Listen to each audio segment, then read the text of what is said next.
நான் உங்கள் chef Alex. இன்னைக்கு என்ன சமையலோல நம்ம செய்ய போகிற டிஷ் என்ன அப்படின்னு பார்த்தீங்கன்னா, முட்டை வெண்டைக்காய் கறி செய்ய போகிறோம். நார்மலாக எப்பவும் பாருங்களேன், அந்த வெண்டைக்காய் வந்து யாருக்குமே பிடிக்காது. ஏன் அப்படின்னா அதில் வந்து ஒரு ஜெல்லு மாதிரி க்ளூ தன்மை இருக்கிறனால எல்லாரும் சாப்பிடும்போது ஒரு வழுக்கு வழுக்குன்னு இருக்கும். அதனால யாரும் சாப்பிட மாட்டாங்க. ஆனால் அதை வச்சு தான் இன்னைக்கு என்ன செய்ய போகிறோம்னா, முட்டை வெண்டைக்காய் கறி செய்ய போகிறோம். அதை குக்கிங்கை ஸ்டார்ட் பண்ணதுக்கு முன்னாடி அதுக்கு தேவையான பொருள் என்னங்கிறத பார்த்துட்டு வந்துடலாம். முட்டை வெண்டைக்காய் கறி செய்ய தேவையான பொருட்கள்: வேக வைத்த முட்டை 3, சிறிதாக நறுக்கிய வெண்டைக்காய் 4, சிறிதாக நறுக்கிய வெங்காயம் 1, சிறிதாக நறுக்கிய தக்காளி 1, இஞ்சி 1 துண்டு, பூண்டு 5 பல், காய்ந்த மிளகாய் 5, கசகசா 1 டேபிள் ஸ்பூன், பட்டை சிறிதளவு, தேங்காய்பால் 1 கப், முழு ஜீரகம் 1 டேபிள் ஸ்பூன், கருவேப்பிலை அரை கைப்பிடி அளவு, உளுந்தங்கடுகு 1 டேபிள் ஸ்பூன், உப்பு தேவையான அளவு, எண்ணெய் தேவையான அளவு. முட்டை வெண்டைக்காய் கறி செய்ய தேவையான பொருளை பார்த்துட்டு வந்துட்டோம். இப்போ குக்கிங்கை ஸ்டார்ட் பண்ணிடலாம். நார்மலாக நான் சொன்ன மாதிரி என்னென்னா, வெண்டைக்காய் நிறைய பேருக்கு பிடிக்காது. ஆனால் வெண்டைக்காய் உடம்புக்கு ரொம்ப ரொம்ப ஆரோக்கியமானது. இதெல்லாம் நைட்லாம் சாப்பிட்டுட்டு அதாவது நைட்டு சாப்பிட மாட்டாங்க மேக்ஸிமம். பகலில் நீங்கள் சாப்பிட்டீங்கன்னா அடுத்த நாள் காலையில் மோஷன் போகிறதெல்லாம் ரொம்ப ஃப்ரீயாக இருக்கும். இது முன்னோர்கள் கண்டுபிடிச்சது. இப்போ எல்லாருமே அதை தான் ஃபாலோ பண்ணுறாங்க. நீ கண்டிப்பாக வெண்டைக்காய் எடுத்துக்கோங்க. அந்த வெண்டைக்காயில் பார்த்தீங்கன்னா ஒரு க்ளூ, அதாவது ஜெல் தன்மை இருக்கு இல்லையா, அதுதான் உடம்புக்கு ரொம்ப ரொம்ப நல்லது. இன்னொன்று என்ன செய்வாங்கன்னா, அதாவது சுகர் பேஷண்ட்டோ இல்லை பிபி இருக்கவங்களாம் என்ன செய்யலாம்னா, அந்த வெண்டைக்காய் எடுத்து ஒரு தண்ணியில் போட்டுட்டு ஊற வச்சுட்டு அடுத்த நாள் காலையில் எடுத்து அந்த வெண்டைக்காயை வடிச்சிட்டு அதில் உள்ள தண்ணியை குடிச்சிங்கன்னா உடம்புக்கு ரொம்ப ரொம்ப நல்லதுங்க. அதை நீங்கள் கண்டிப்பாக வீட்டில் ட்ரை பண்ணி பாருங்கள். ஸோ அதே மாதிரி தான் இப்போ நம்ம என்ன செய்ய போகிறோன்னா, அந்த முட்டை வெண்டைக்காய் கறி. இதை யார் சொல்லிக் கொடுத்தான்னு பார்த்தீங்கன்னா, எங்கள் ஊரில் ஒரு கிராமத்தில் ஒரு பாட்டி இந்த கறியை எனக்கு சொல்லிக் கொடுத்தாங்க. அதை தான் இப்போ செய்ய போகிறோம். அதை எப்படி செய்யலாம் அப்படிங்கிறத முதல்ல பார்த்துடலாம். நான் ஒரு பவுல் எடுத்திருக்கேன். இதுக்கு ஒரு மசாலா நம்ம தயாரிக்க போகிறோம். அதனால் ஒரு பவுலில் கொஞ்சம் வெங்காயம்,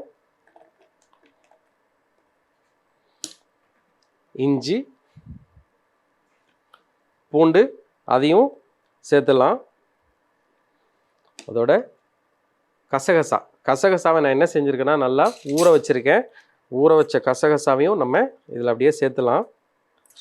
கசகசா சேர்க்கும் போது பார்த்தீங்கன்னா அது ஒரு நல்ல ஒரு டேஸ்ட் வருங்க. அதனால் கசகசாவையும் சேர்த்தாச்சு. அதோட பட்டை, காரத்துக்கு தேவையான அளவு காஞ்ச மிளகாய். இப்போ நம்ம என்ன செய்ய போகிறோம்னா, கொஞ்சம் தண்ணி விட்டு நல்லா பேஸ்ட்டாக அரைச்சி எடுத்துடலாம். இப்போது நம்ம என்ன செஞ்சுருக்கோன்னா, அந்த வெங்காயம், அந்த காஞ்ச மிளகா, அந்த இஞ்சி, பூண்டு இதெல்லாம் சேர்த்து நல்லா அரைச்சி பேஸ்ட்டாக எடுத்தாச்சு. இதை எடுத்து முதல்ல என்ன செய்யலாம்னா, அப்படியே சைடில் எடுத்து வச்சிடலாம். இப்போது அந்த கறிக்கு தேவையான மசாலா நம்ம என்ன செஞ்சிட்டோம்னா, அரைச்சி சைடில் எடுத்து வச்சாச்சு. இப்போது நம்ம மண்சட்டி எடுத்துக்கலாம். அந்த மண்சட்டி நல்லா சூடாகணும். இப்போது அந்த மண்சட்டி நல்லா சூடாயிருச்சு. இதில் நான் என்ன செய்ய போகிறேன்னா, கொஞ்சம் எண்ணெய் சேர்த்துலாம்.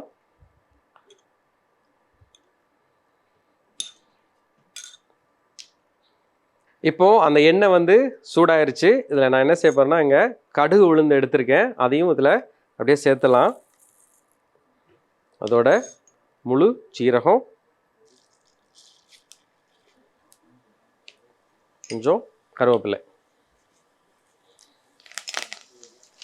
சேர்த்துட்டு நல்லா அப்படியே ஒரு நிமிஷம் நல்லா வறுத்து எடுத்துக்கலாம். இப்போது அந்த கருவேப்பிலை, அந்த ஜீரகம்லாம் நல்லா வதங்கியாச்சு. இதில் நான் என்ன செஞ்சுருக்கேன்னா, இங்கே வெங்காயத்தை சின்ன சின்னதாக கட் பண்ணி வச்சுருக்கேன். அதை இதில் சேர்த்துலாம்.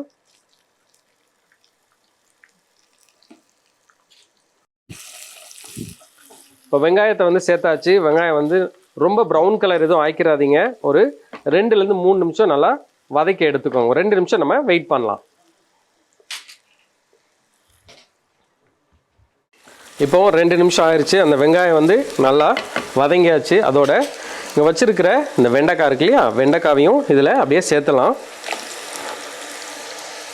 நல்லா அப்படியே மிக்ஸ் பண்ணி விட்டுருங்க.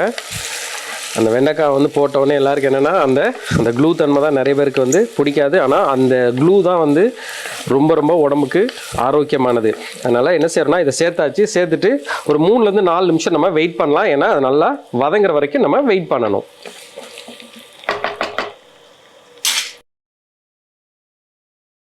இப்போது அந்த வெண்டைக்காய் நல்லா வதங்கிருச்சு. அதோட நாங்கள் வச்சுருக்கிற தக்காளியும் இதில் சேர்த்துலாம். தக்காளியை சேர்த்துட்டு அதோட கொஞ்சம் உப்பு,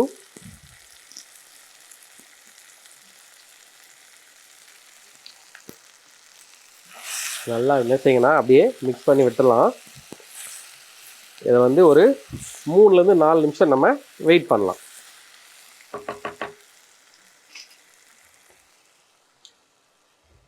இப்போது அந்த வெங்காயம், அந்த தக்காளி, அந்த வெண்டைக்காய் எல்லாம் நல்லா என்ன செஞ்சுன்னா நல்லா வதங்கிருச்சு. நீங்கள் பார்த்தாலே தெரியும். அந்த வதங்கினதுக்கப்புறம் அந்த க்ளூவாக இருக்கு இல்லையா, அந்த இது எதுவுமே இதில் இல்லை.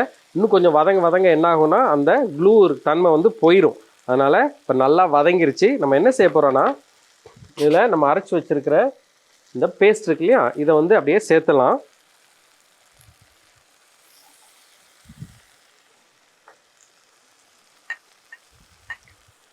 இதை அப்படியே சேர்த்து விட்டுடலாம்.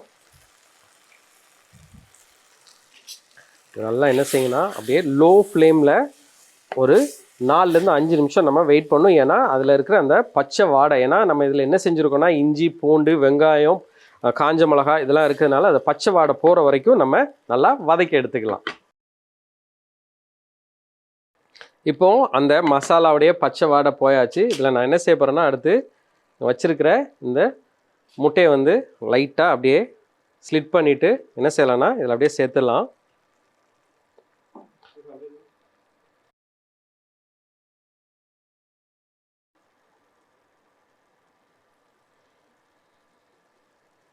இதை முட்டையை வந்து சேர்த்தாச்சு. நார்மலாக நீங்கள் வந்து முட்டையெல்லாம் வந்து ஒரு 8லேருந்து 9 நிமிஷம் நீங்கள் வேக வச்சாலே போதும். நல்லா வீட்டிலலாம் என்ன செய்வாங்கன்னா ஒரு 10லேருந்து ஒரு 15 நிமிஷம் 20 நிமிஷம்லாம் வேக விடுவாங்க. வேக விடும்போது என்ன ஆகும்னா அந்த உள்ளே இருக்கிற மஞ்சக்கரு வந்து ஒரு மாதிரி ப்ரௌன் ஆயிரும், இல்லாட்டினா வந்து ஒரு ப்ளூ கலர் ஆயிரும். அதனால் ரொம்ப நேரம் இந்த முட்டையை வந்து என்ன செய்யணும் வேக விடக்கூடாது. இதை நல்லா அப்படியே மிக்ஸ் பண்ணி விட்டுருங்க. கொஞ்சம் தண்ணியும் சேர்த்துடலாம்.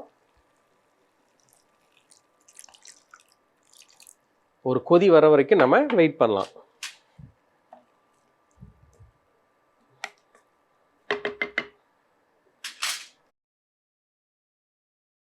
இப்போ அந்த தண்ணி வந்து நல்லா வத்த ஆரம்பிச்சாச்சு. இதில் நான் என்ன செய்ய போகிறேன்னா இங்கே கடைசியில் தேங்காய் பால் வச்சுருக்கேன். இதை அப்படியே எடுத்து இதில் அப்படியே ஊற்றிடலாம்.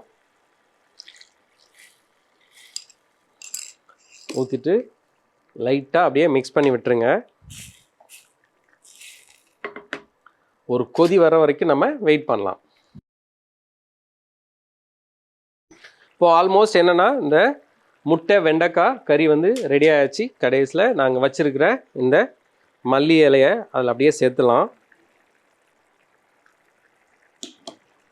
இப்போது என்ன செய்யணும், இது வந்து நார்மலாக நீங்கள் ரைஸுக்கு வச்சு சாப்பிட்லாம். அப்படி இல்லை அப்படின்னா ஒரு பரோட்டாவோ நான் பிரெட்டோ வச்சு சாப்பிட்டீங்கன்னா அது காம்பினேஷன் வந்து நல்லாயிருக்கும். இங்கே வந்து கொஞ்சம் குழம்பு கன்சிஸ்டன்சியில் இருக்குது. இல்லை நீங்கள் வந்து குழம்பு வேண்டாம், கொஞ்சம் திக் கிரேவி மாதிரி வேணும் அப்படின்னா கொஞ்சம் நேரம் அப்படி விட்டீங்கன்னு வச்சுக்கோங்களேன், அது என்ன ஆகும்னா ரெடியூஸ் ஆகி நல்லா திக் கிரேவி மாதிரி வந்துடும். ஸோ இப்போது நம்ம இதை எடுத்து என்ன செஞ்சலாம்னா அப்படியே பிளேட் பண்ணிடலாம்.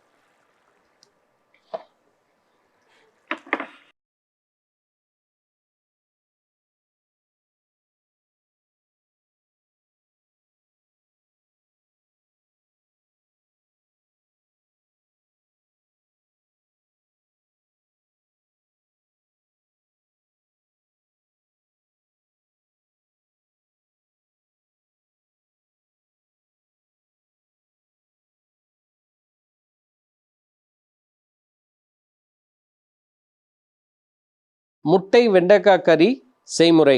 முதல்ல ஒரு பவுல் எடுத்துக்கலாம். அதில் வெங்காயம், இஞ்சி, பூண்டு, கசகசா, பட்டை, காஞ்ச மிளகாய் இதெல்லாம் சேர்த்து கொஞ்சம் தண்ணியை விட்டு நல்லா பேஸ்ட்டாக அரைச்சி எடுத்துடலாம். பிறகு ஒரு மண்சட்டி எடுத்துக்கோங்க. அந்த மண்சட்டி நல்லா சூடானதுக்கு பிறகு எண்ணெய் சேர்த்துடலாம். எண்ணெய் சூடானதுக்கு பிறகு உளுந்தங்கடுகு, சீரகம், கருவேப்பிலையை சேர்த்து 1 நிமிஷம் நல்லா வதக்கி எடுத்துருங்க. அது நல்லா வதங்கினதுக்கு பிறகு வெங்காயத்தை சேர்த்து 2 நிமிஷம் வதக்கலாம். 2 நிமிஷம் கழித்து சிறிதாக நறுக்கி வச்சுருக்கிற வெண்டைக்காயும் சேர்த்து 4லேருந்து 5 நிமிஷம் நல்லா வதக்கிடுங்க. வெண்டைக்காயும் வெங்காயம் நல்லா வதங்கினதுக்கு பிறகு சிறிதாக நறுக்கி வச்சுருக்கிற தக்காளியும் சேர்த்துட்டு தேவையான அளவு உப்பை சேர்த்துருங்க. இது 3லேருந்து 4 நிமிஷம் நல்லா வதக்கி எடுத்துடலாம். நல்லா வதங்கினதுக்கு பிறகு அரைச்சி வச்சுருக்கிற மசாலாவையும் சேர்த்துருங்க. அந்த மசாலாவுடைய பச்சை வாடை போகிற வரைக்கும் நம்ம வெயிட் பண்ணலாம். அந்த மசாலாவுடைய பச்சை வாடை போனதுக்கு பிறகு வேக வச்சுருக்க முட்டையை சேர்த்துட்டு 2 நிமிஷம் கழித்து தேங்காய் பாலையும் சேர்த்துலாம். தேவையான அளவு உப்பை சேர்த்துலாம். இப்போ சூப்பரான ஒரு சுவையான முட்டை வெண்டைக்காய் கறி தயார்.